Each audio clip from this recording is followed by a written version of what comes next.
Physical incompatibility और chemical incompatibility और therapeutic incompatibility, तीनों को थोड़ा थोड़ा बयान कर देना। 10 नंबर का सवाल है। फिर है जी सफ़ूफ़ की इसकी तफसीलन ये लेक्चर मेरे वीडियो लेक्चर में मौजूद है, तो मुझसे वीडियो लेक्चर हासिल कर सकते हैं। सफ़ूफ़ की कितनी इक़साम है, सफ़ूफ़ की हर किस्म को बयान करें, इसकी भी डिटेल मेरे वीडियो लेक्चर में मौजूद है। इसमें सिर्फ इक़साम हेडिंग्स के साथ बड़ी तफसील से मैंने लेक्चर में समझाई हुई हैं और मुझसे रब्ता करके इसकी तफसील जान सकते हैं।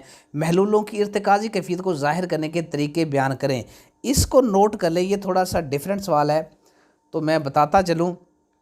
कुछ हमारे दोस्त कह रहे थे कि इसमें महलूल की तारीफ़ लिख दें, महलूल की इक़साम वो लिख दें तो आपका सवाल हल हो जाएगा। नहीं, जिसने इसके जवाब में महलूल की तारीफ़ लिखी वो क्रॉस हो जाएगा, क्वेश्चन गलत हो जाएगा। जिस स्टूडेंट ने इस सवाल के जवाब में महलूल की इक़साम लिख दी उसका भी बिल्कुल गलत हो जाएगा। महलूल की इर्तिकाज़ी कैफियत जो है, इसके वैसे 4 तरीके हैं। इसको ज़ाहिर करने के कितने तरीके हैं? 4। पहला तरीका वेट बाई वेट, वज़न बाई वज़न महलूल, जिसमें मुनहिल, देखें महलूल 2 चीज़ों से तैयार होता है, मुनहिल से और महलल से। मुनहिल भी वज़न ग्रामों में लिया जाएगा, महलल भी ग्रामों में लिया जाएगा, और इस तरह की इर्तिकाज़ी कैफियत को कहते हैं वेट बाई वेट कंसंट्रेशन या वज़न बाई वज़न इर्तिकाज़ी कैफियत। दूसरा है weight by volume, weight by volume, यानी कि मुनहिल जो होगा वो वज़न ग्रामों में लिया जाएगा, लेकिन बाई वॉल्यूम जो महलल होगा वो ml में, मिलीलीटर या लीटर में लिया जाएगा। तो इस तरह की कैफियत को हम वेट बाई वॉल्यूम कंसंट्रेशन कहते हैं या वज़न बाई हुजम इर्तिकाज़ी कैफियत कहते हैं। तीसरा है वॉल्यूम बाई वेट, उसका अपोजिट, दूसरे तरीके का अपोजिट कर देना है, यानी कि वॉल्यूम बाई वेट, यानी कि इसमें मुनहिल जो होगा वो मिलीलीटर में होगा या लीटर में, और जो महलल होगा उसको हम ग्रामों में पैमाइश होगा, वो लिक्विड फार्म में, लेकिन उसकी हम ग्रामों में पैमाइश करेंगे या किलोग्राम में पैमाइश करेंगे। और चौथा है जी वॉल्यूम बाई वॉल्यूम, इसमें दोनों चीज़ों को मिलीलीटर में पैमाइश की जाएगी, और मिलीलीटर यानी कि मुनहिल भी मिलीलीटर में और महलल भी मिलीलीटर में। अब इन 4 किस्म के तरीके हैं। 4 किस्म के तरीक़ों में जो मुनहिल है, मुनहिल उसकी मिकदार को बढ़ाते जाएंगे। हर 4 तरीक़ों में आप साथ साथ लिखेंगे कि मुनहिल की मिकदार अगर ग्रामों में ली है और ग्रामों में बढ़ाएं तो उसकी इर्तिकाज़ी कैफियत बढ़ती जाएगी, इर्तिकाज़ी कंडीशन, उसकी कंसंट्रेशन बढ़ती जाएगी। और मुनहिल अगर हमने लिया हुआ है ml में, मिलीलीटर में या लीटर में, तो मिलीलीटर या लीटर में उसकी मिकदार को बढ़ाते जाएंगे तो उसकी इर्तिकाज़ी कैफियत बढ़ती जाएगी। और उसकी मिकदार मिलीलीटर में अगर उसकी मिकदार कम करते जाएंगे तो उसकी इर्तिकाज़ी कैफियत भी कम होती जाएगी। तो इसको अच्छे तरीके से याद कर लें। तो इसका जवाब गलत नहीं लिखना, आप लोगों ने अच्छे तरीके से लिखना है। बाकी अल्लाह ताला आपको कामयाब व कामरान फरमाए। मेरी तमाम स्टूडेंट्स के लिए दुआ है कि अल्लाह तमाम स्टूडेंट्स को कामयाब व कामरान फरमाए। आमीन सुम आमीन।